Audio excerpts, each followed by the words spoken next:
Once there was a Velveteen Rabbit. He was fat and bunchy. He had brown and white spots, real thread whiskers, and pink satin ears. He sat in the top of the boy's stocking on Christmas morning.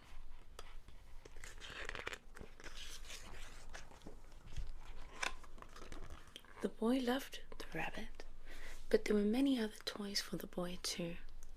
In the excitement of looking at the new presents, the Velveteen Rabbit was forgotten. For a long time the rabbit lived in the toy chest. The other toys in the nursery felt that they were better than the rabbit. The mechanical toys were full of modern ideas.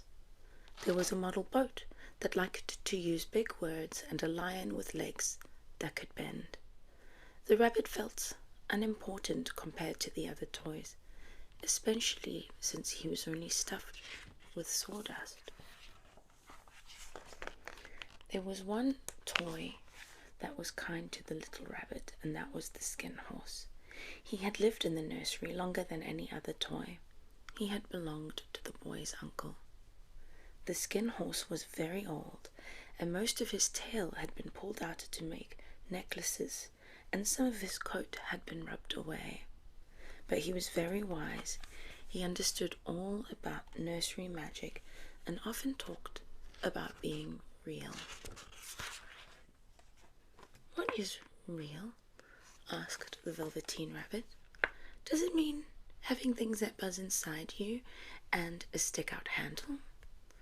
"Real is not how you were made," replied the skin horse. "A toy becomes real only when a child really loves it. Fancy toys that can be broken easily never become real things because they break too quickly. It takes a long, long time to become real. Often, by the time you become real, most of your hair is rubbed away and you look very shabby." "Are you real?" asked the rabbit. "Yes," replied the skin horse. "The boy's uncle made me real many years ago. Being real lasts forever." The rabbit sighed. He wished the magic would happen to him so that he could become real as well.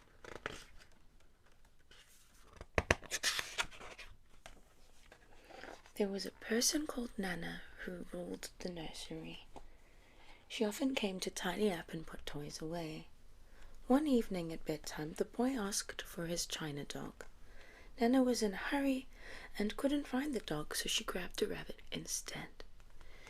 "Here," she said to the boy, "take your old bunny instead." The Velveteen Rabbit slept with the boy that night, and for many nights after. At first, the rabbit did not like being in the boy's bed. The boy hugged him very tight and sometimes rolled over on him. But soon he grew to like it. The boy would talk to him. They would play games together. After the boy fell asleep, the rabbit would snuggle close to him all night long. And so time went on, and the little rabbit was very happy. He did not notice how shabby his fur was becoming, or how the pink had rubbed off his nose where the boy had so often kissed him. Spring came and the two played together everywhere.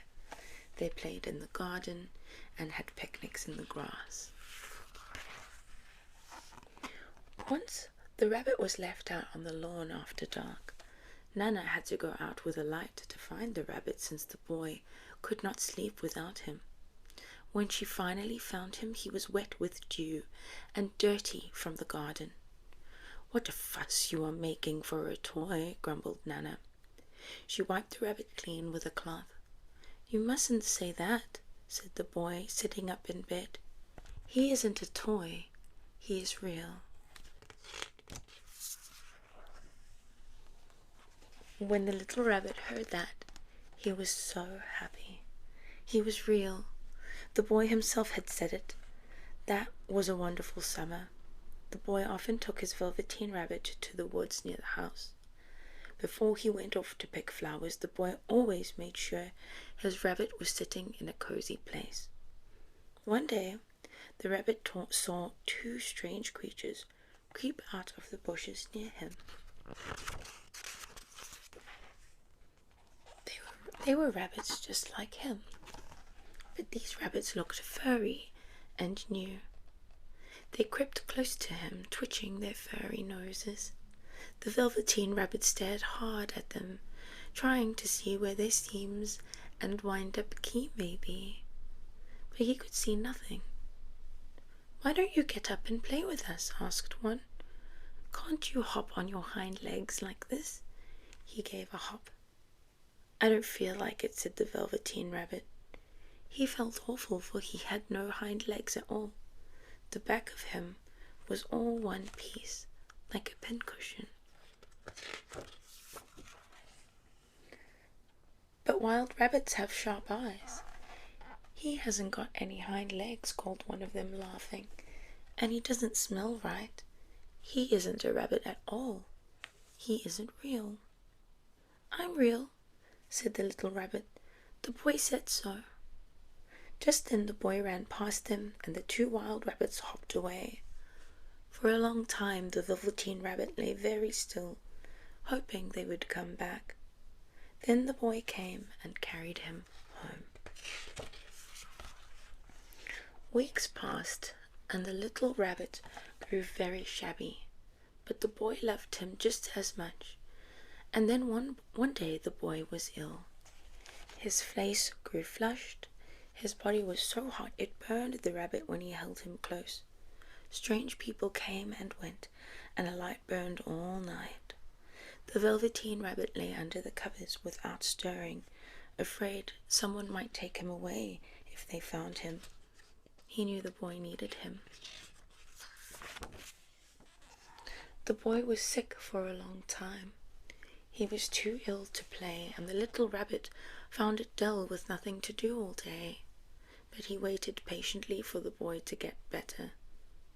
As the boy lay half asleep, the rabbit crept close to the pillow and whispered in his ear. He talked to the boy about how they would go into the garden and play games together just as they used to, as soon as he became well again. At last the boy got better. One day they let him get up and dress. They carried him out to the balcony. He was to go to the seaside the next day. The rabbit was excited to go to the seaside. The boy had talked about it often. The doctor ordered all the books and toys and bedclothes to be burned. The room had to be disinfected.